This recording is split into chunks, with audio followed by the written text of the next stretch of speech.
ISKCON Tiscon ISKCON Tiscon বাংলাদেশের মানুষ প্রসাব করে দিলে, বাংলার মুসলিম প্রসাব করে দিলে ইসকন পালাবার জায়গা পাবে না। এই যে ইন্ডিয়া ভারত দাদা বাবুরা আমাদেরকে হুমকি দেয়, ভয় পাবার কোনো কারণ নাই।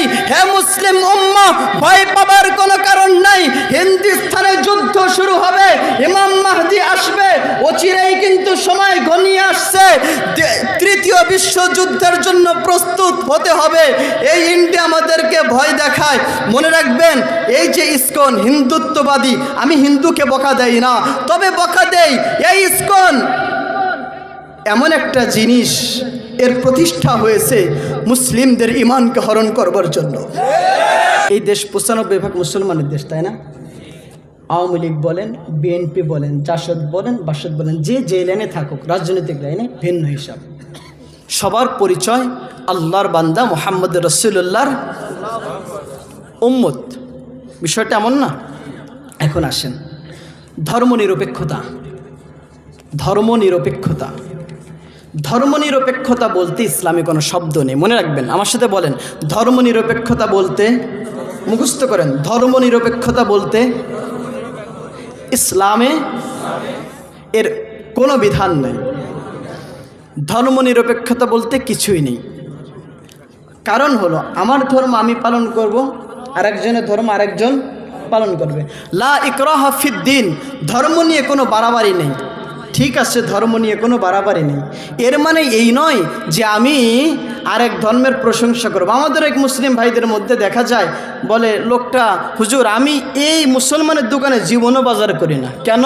বলে পাশের দোকান হিন্দুর দোকানে বাজার করি।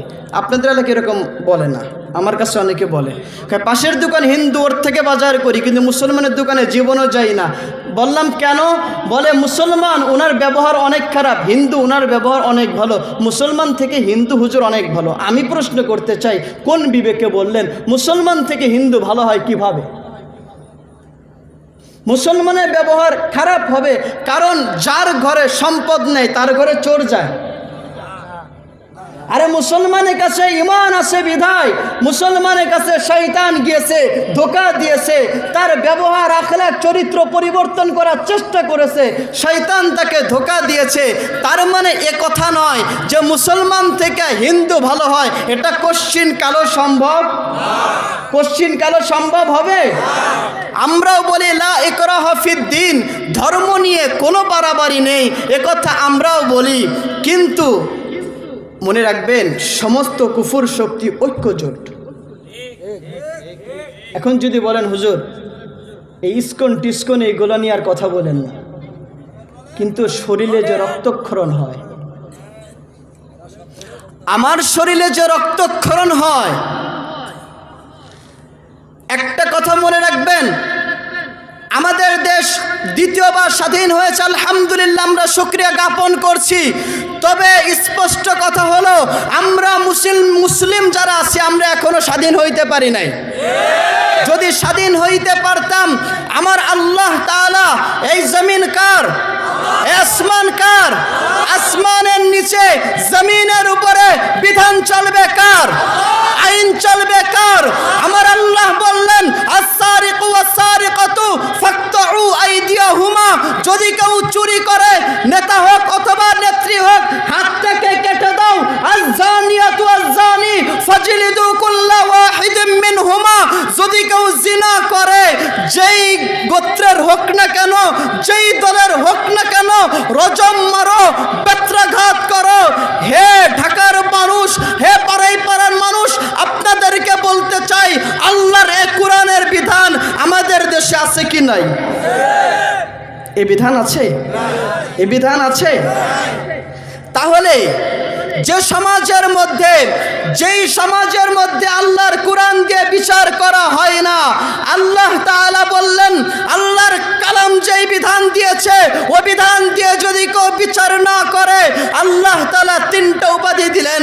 এক নাম্বার উপাধি হলো ওয়াইল্লাম ইয়াহকুম বিমা আনজালাল্লাহ ফাউলাইকা হুমুল কাফিরুন। এক নাম্বার যারা আল্লাহর কোরআন দিয়ে বিচার করে না, এক নাম্বার উপাধি হলো তারা কাফের। ওয়াইল্লাম ইয়াহকুম বিমা আনজালাল্লাহ ফাউলাইকা হুমুজ জালিমুন। দুই নাম্বার উপাধি হলো তারা জালেম। বলেন ওয়া ইল্লাম ইয়াহকুম বিমা আনজালাল্লাহ ফাউলাইকা হুমুল ফাসিকুন। 3 নম্বর উপাধি হলো তারা ফাসিক। আল্লাহর কোরআন দিয়ে যারা বিচার করবে উপাধি 3টা। 1 নম্বর কাফের, 2 নম্বর জালেম, 3 নম্বর ফাসিক। আমরা স্পষ্ট ভাষায় বলতে চাই 95% মুসলমানদের দেশে আমাদের ইমানের দাবি হলো আমরা এমন শাসকের তত্ত্বাবধানে চলতে চাই না যে শাসক কাফের হয়, যে শাসক জালেম হয়, যে শাসক ফাসিক হয়। এমন শাসকের তত্ত্বাবধানে আমরা চলতে চাই না। পাড়ায় পাড়ার মানুষ একটু শব্দ দিয়া বলেন ঠিক কিনা? নারায়ে তাকবীর, নারায়ে তাকবীর। দিন ইসলাম, দিন ইসলাম, ইসলামের শত্রুরা, ইসলামের দুশমনেরা, নারায়ে তাকবীর। এই ইসকন টিসকন বাংলাদেশের মানুষ প্রসাব করে দিলে, বাংলার মুসলিম প্রসাব করে দিলে ইসকন পালাবার জায়গা পাবে না।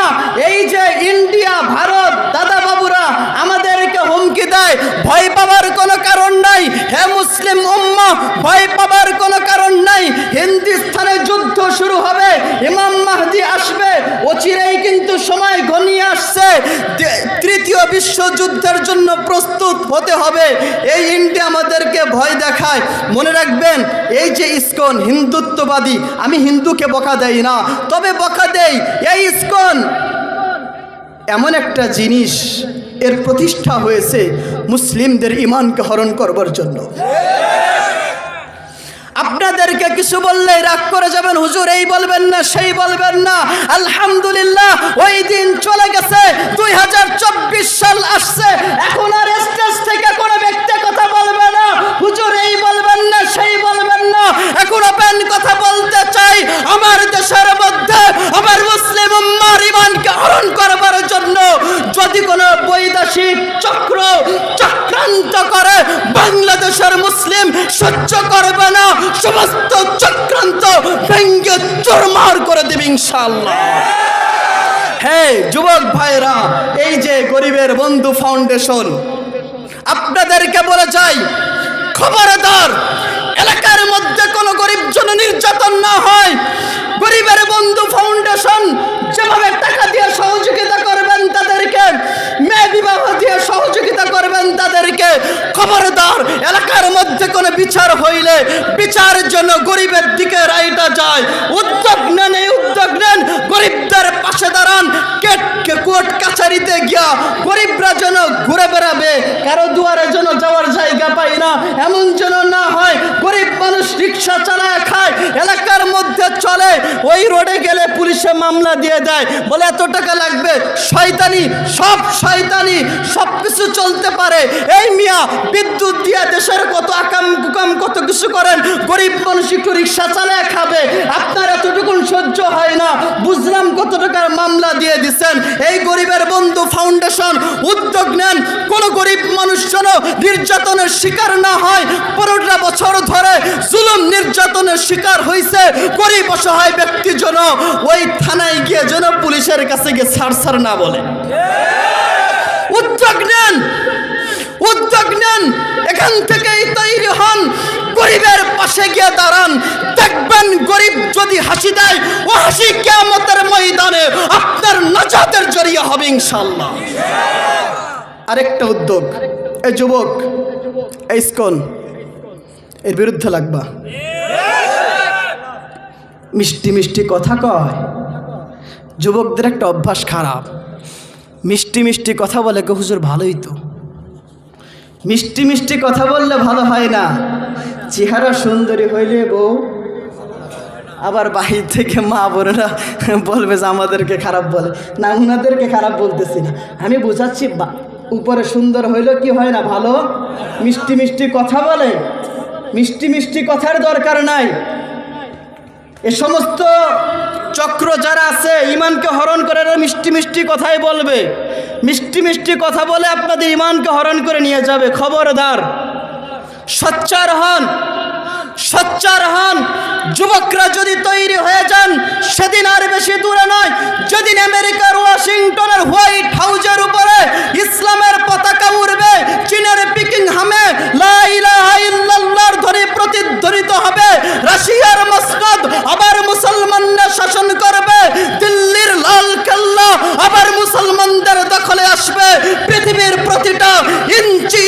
মাটিতে ইসলামের দবদবা বাঁচবে। এ বিজয় রুখবার সাধ্য কারণ নয়, এ বিজয় রুখবার সাধ্য কারণ ইনশাআল্লাহ। ওয়া আখিরু দাওয়ানা আলহামদুলিল্লাহি রাব্বিল আলামিন। আসসালামু আলাইকুম ওয়া রাহমাতুল্লাহি ওয়া বারাকাতুহু।